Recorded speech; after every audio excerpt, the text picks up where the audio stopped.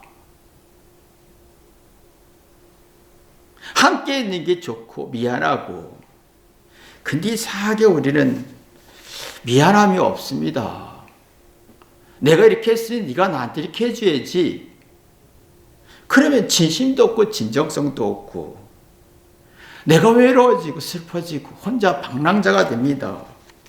초라해지고 그냥 이렇게 저렇게 이렇게 저렇게 생각하다가 미쳐버리는 거예요. 그러다 보면 내가 주변 사람들이 고통을 주고 힘을 빼고 지치게 한다는 거예요. 내가 힘을 주는 게 아니라 힘을 뺏는 거예요. 그러면서 자꾸 우리가 어느 순간에 상대에게 힘을 주는 게 아니라 힘을 뺏고, 긍정적인 기운을 주는 게 아니라 부정적인 기운을 주고, 상대에게 용기와 위로를 주는 게 아니라 상대의 용기와 위로를 말살시키고,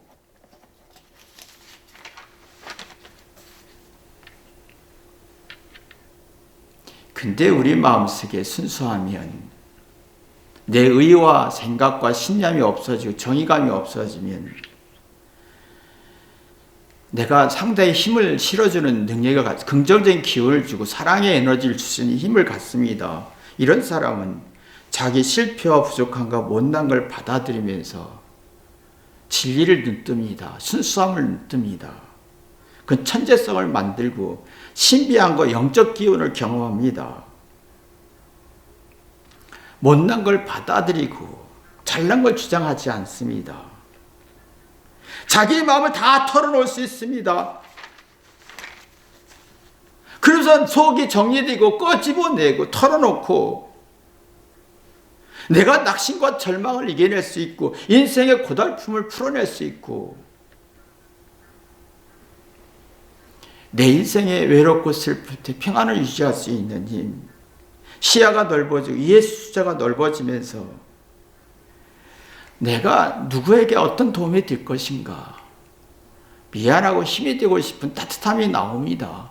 이런 힘이 나와야 인생의 고달픔과 스트레스를 풀 수 있는 능력이 생기는 거지요. 이걸 경험하고 보니, 예수님의 제자의 이것을 경험하고 보니 예수님이 나다나엘에게 한 말을 기억하게 돼서 그 기록을 기록하게 된 것입니다. 여러분이 영혼의 어떤 깨달음이 여러분에게 있기를 주님의 이름으로 기도합니다. 기도하겠습니다. 하나님, 내가 얼마나 미안함이 있나 뒤돌아보게 도와주옵소서. 그래서 하나님, 내가 이렇게 잘못 살았네. 하나님께, 아내에게, 남편에게, 자녀에게, 내 인생에게, 예수님의 앞에 내가 미안하고 또 미안해서 생명의 이치를 눈떠 순수해질 수 있도록 도와주옵소서. 그래 진짜 하나님의 백성, 하나님의 자녀가 되게 도와주옵소서. 예수님의 이름으로 기도했습니다. 아멘.